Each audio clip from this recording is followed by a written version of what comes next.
بہرحال میرا بھائی جو لوگ بےہودہ سوال کرتے ہیں، دعا کرو اللہ ان کو ہدایت دے۔ سوال کا جواب دینا پڑتا ہے، یہ کوئی بات نہیں ہے، کوئی بےہودگی بھی نہیں ہوتی، شریعت کے اندر کوئی شرم نہیں۔ ایک عورت نے حضور پاک سے آ کے پوچھا کہ یا رسول اللہ حیض کے بعد میں غسل کیسے کروں؟ حضور پاک نے سمجھایا اور ساتھ یہ بھی فرمایا کہ ایک کپاس اپنے اندر رکھ لو، پھر تسلی کرو کہ خون بند ہو گیا، صفا ہے کہ نہیں ہے۔ تو اس نے کہا جی اندر کپاس میں کیسے رکھوں؟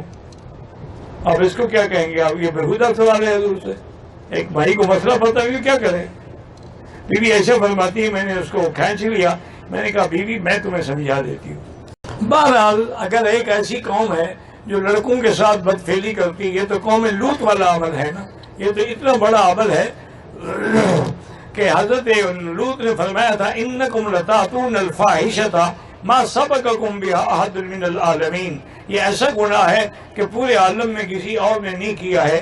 اس کا نتیجہ یہ نکلا کہ اللہ نے ان کو اسی طرح سزا دی، جعلنا عالیہا سافلہا، آسمان تک لے گئے الٹا گرا کے پتھروں کی بارش کر دی۔ یہاں بھی حدیث میں یہی حکم ہے، اگر کوئی آدمی لڑکے سے بدفعلی کرے یا لڑکی سے بدفعلی کرے، یعنی غلط راستہ استعمال کرے، یہ دونوں جو ہے ان کو قتل کر دیا جائے۔